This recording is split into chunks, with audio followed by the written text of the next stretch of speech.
Welcome back. Another exciting edition of me playing around with stuff.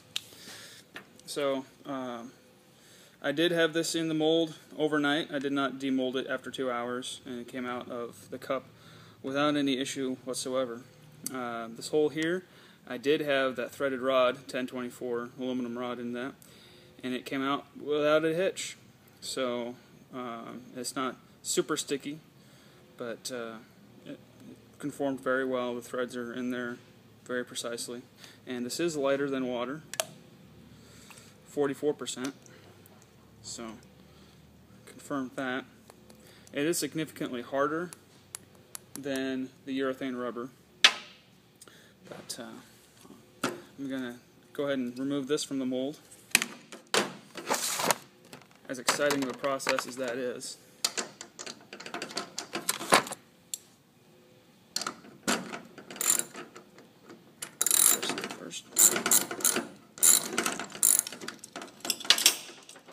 That's much better.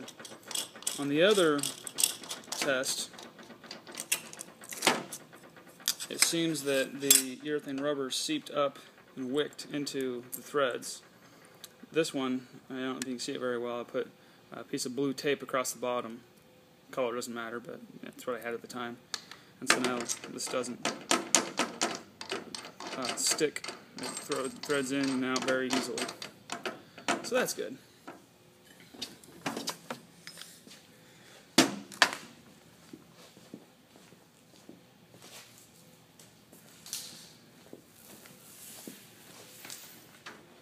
Steal my power cord here.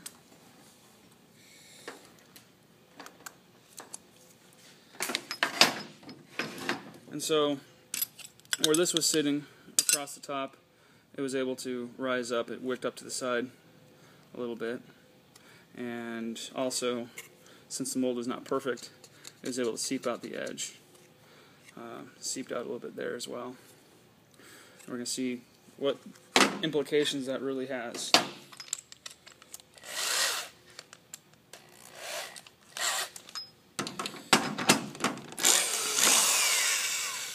As it was curing last night, I noted that it got warm, but nothing near what I would consider hot to the touch.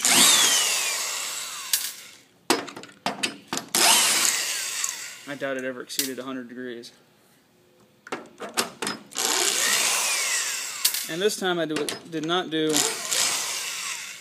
the thorough testing of the electrical resistivity. Remember from the other video, as my second garbage pot was curing, I stuck my probes in and attached it. Yeah, I'm not worried about it. So that stuck to my paper pretty well.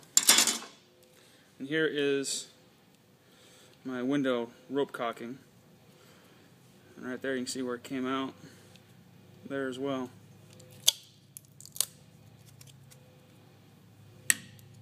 This is less than a 1/16 of an inch, probably close to a millimeter. And it is fairly flexible. It has a definite yield point at which it shatters.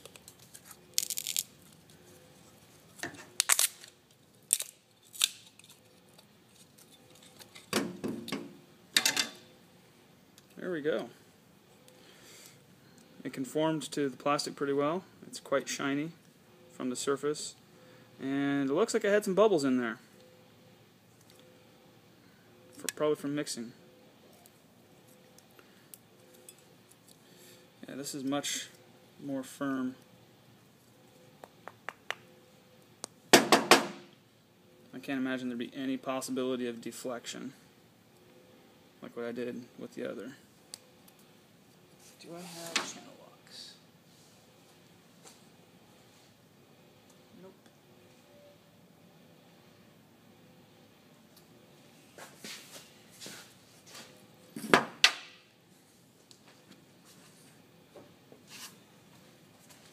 So let's have some fun with this. Hopefully the camera angle catches this well.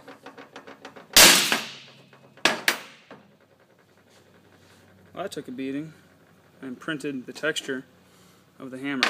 And it broke off this little lip, which is not a surprise at all. Interesting. Let's apply some real pressure.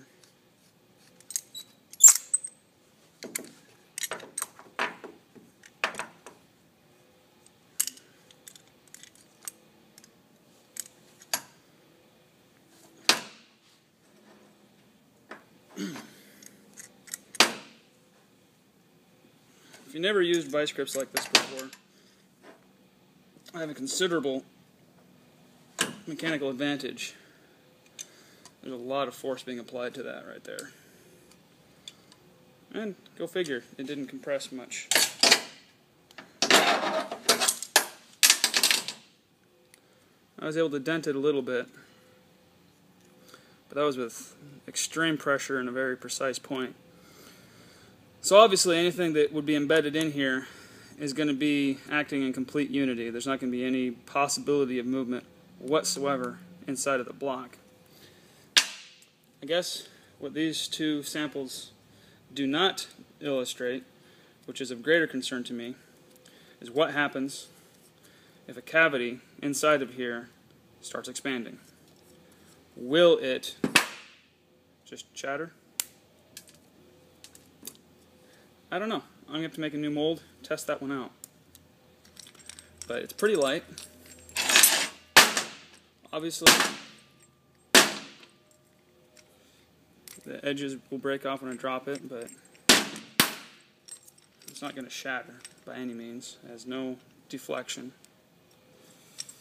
I was not able to get this to crack out and go any weird directions.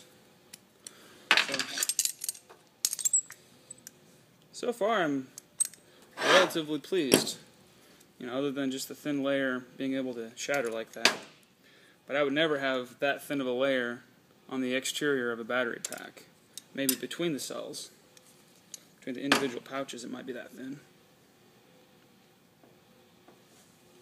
But if they're inside, there's not going to be any leverage to be able to work them like that. That is simply not wanting to break.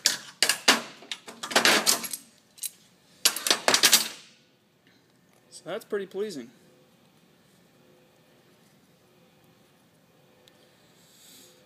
I'm going to prepare some other things for the next video. This one's been plenty long.